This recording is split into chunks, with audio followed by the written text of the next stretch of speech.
Hello and welcome back to another Leeds United Unfiltered, and today is a review of yesterday's game at Craven Cottage where it ended Leeds United 0, Fulham 1. Now I must admit that stings a bit in what was looking like we were going to end up with a well-deserved point, but it ended up courtesy of a 94th minute own goal by our very own Gabriel Goodmanson, which felt like a real kick in the teeth. So if you're raging, you're in the right place. Let's break it down unfiltered style. The good, the bad and the infuriating, and why this feels like robbery. Now don't forget to like, subscribe and smash that notification bell. Alright, on to Fulham. They were bottom of the league, winless, and looked on paper like somewhere we might get a result from.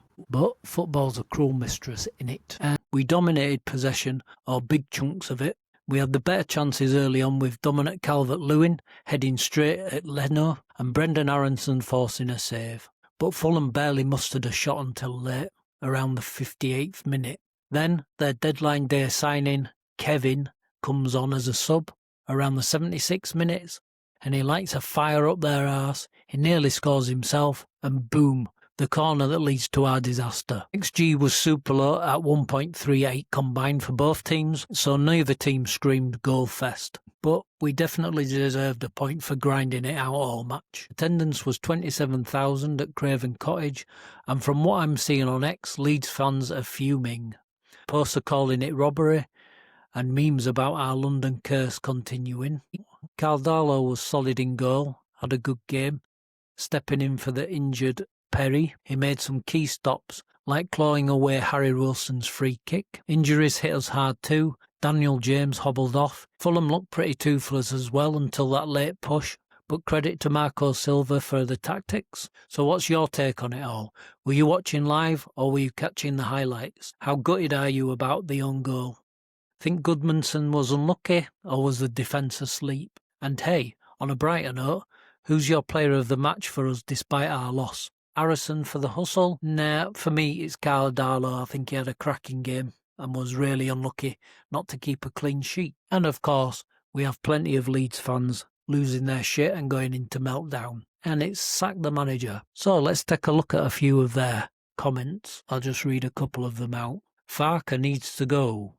Farke has his favourites and he won't last the season. Statch isn't as good as we all thought. Our best winger is in Spain. Look at these cunts. Wanker, wanker, wanker, wanker, wanker, wanker, wanker, wanker. I think I need to start doing a wanker of the week post. I don't know why, but we seem to have the most whiny crybaby fan base ever. Farke out. Fucking shut up. Farke out. Get Nuno in. Nuno will save us. Nuno, save us. No, he won't. Shut the fuck up. Don't want to hear the Farke out bullshit. And guess what's going to upset you? Guess what my take is on Farke? He's doing an alright job so far. The board haven't backed him as much as we'd have liked. Now saying that, that's not all the board's fault. People seem to think that we've got an unlimited pot of gold, an unlimited war chest to spend, which we didn't, because obviously they said that they maxed out PSR. But where's the money for this player gone? Where's the money for that player gone? Well, it was spent on other players, because those big sums that were bandied about were earlier on in the transfer window. Now, Farke's repeatedly said that he wanted 2 more attacking players, and we just don't seem to have that spark up front. I must admit, when they brought Metcher and Calvert-Lewin in, I thought that they was replacements for Joseph and Bamford, and I was kind of expecting and hoping for a marquee number 9 signing, seeing as we've been calling for one for so many years, and they brought Farke on. If the reason that we're not performing well is because we don't have that little extra something up front that the manager had asked for, then where does the blame lie? Surely at the recruitment should have definitely have got a number 10 to link up play. So the other thing is as well, how long does Dominic Calvert-Lewin and Metcher get without scoring before he brings Perot back in?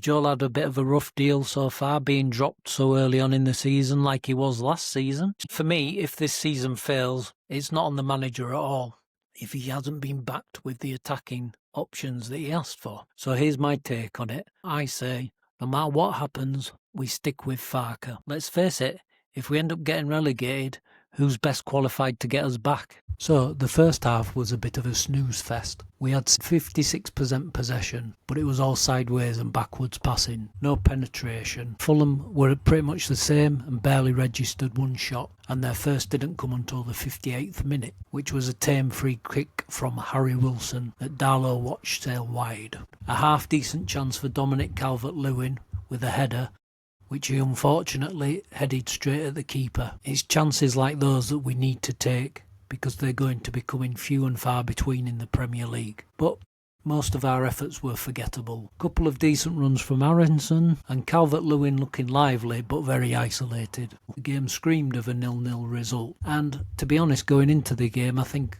we'd all take that. But here's the unfiltered truth. Our attack is toothless at the minute. Metcha's holding play is class, and Dominic Calvert-Lewin gets in some great positions, but where's the killer instinct? And that was about it for a first half. The second half ramped up a bit.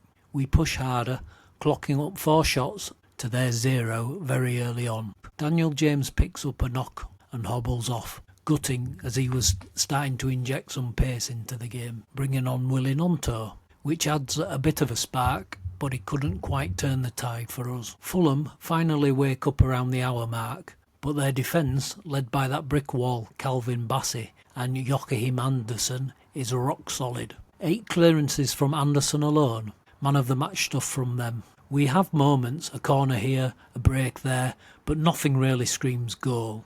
Then the sub changed everything. Fulham bring on their new signing, this Kevin bloke, or somebody, some debutant wizard who apparently lit a fire under their arses. Suddenly they're knocking on the door, and then into stoppage time. 90 plus 4 for the dagger. Fulham win a corner after Darlow palms away a screamer from Kevin just outside the box. A fantastic save. Sessignon swings it in, Goodmanson goes to clear, and bam, own goal. Headers it straight into our net, past a helpless Darlow. 1-0 Fulham. We're all left stunned, but it felt like a million Fulham fans rubbing it in. The referee, Craig Pawson, blows for full time, and we were robbed. Now the unfiltered take. That's not football, that's misfortune. We were the better side, we controlled most of the game, but one flick moment goes and undoes it all. Goodmanson's gutted, and we're all gutted for him. It's brutal, but hey ho, these things happen in this mad sport. Quick player ratings out of 10. Carl Darlow, 7.5.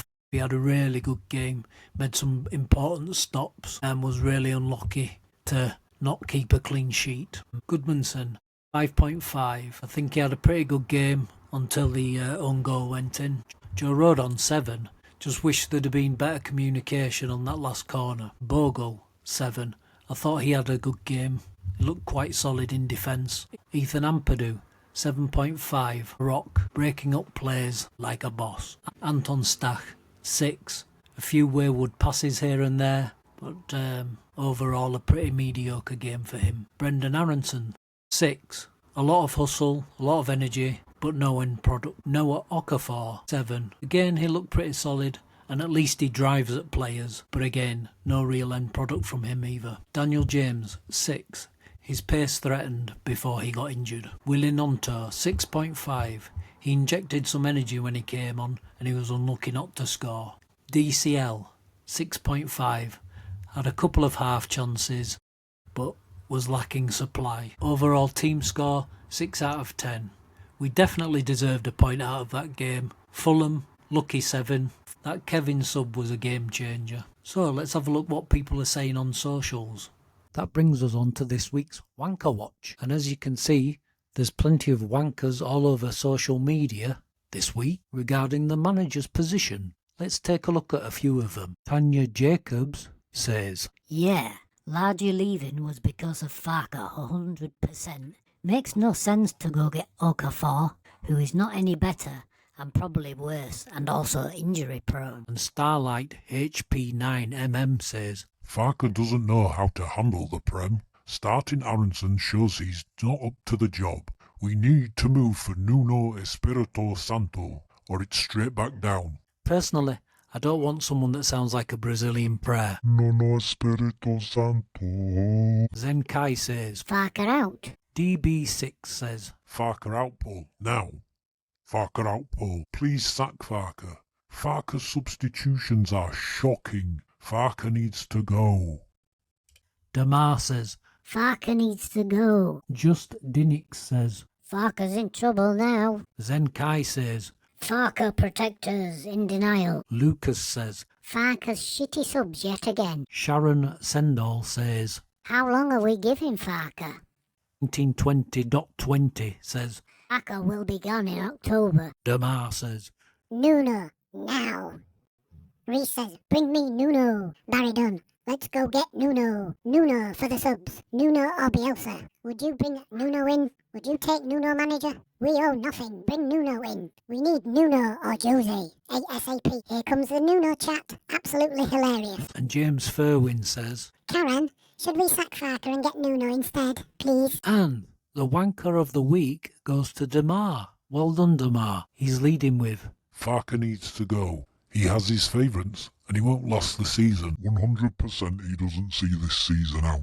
And so that's it for this week's Wanker Watch. Now don't worry, I'm sure there'll be loads more next week. And now it's time to look into Karen's world, where we see what Karen's been up to this week. And if you don't know who I'm referring to when I speak of Karen, I'll give you a clue. She's Leeds United's very own Mark Goldbridge. Well, I was expecting a bit more of a meltdown, to be honest. Karen was surprisingly calm and took it easy on the players and manager, which surprised me. There was a bit of a panic mode when Karen's illegal stream seemed to malfunction, but she ended up sorting it in the end, so all's well that ends well. And not only that, they're now selling knockoff Leeds United shirts on their YouTube channel. Way to support the club. Don't worry, because when Karen's back, I'll be watching you.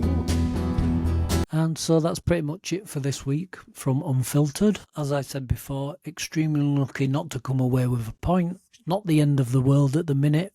And what does bode well is that we put a good show up at their place. So hopefully, when they come to our gaff, we should have the edge over them with a bit of luck. We just need to get behind the team and hope that things start falling into place and they start clicking. And then it's on to Wolves next Saturday, where we face them at their place. Really, really need and hope to get some points out of this one. So come on, lads, you can do it. Please like, share and subscribe, and I'll be back again with some more LUFC content. And remember, keep on marching on together. Oh, can't you see? Oh, you belong to me. How my poor heart aches with every step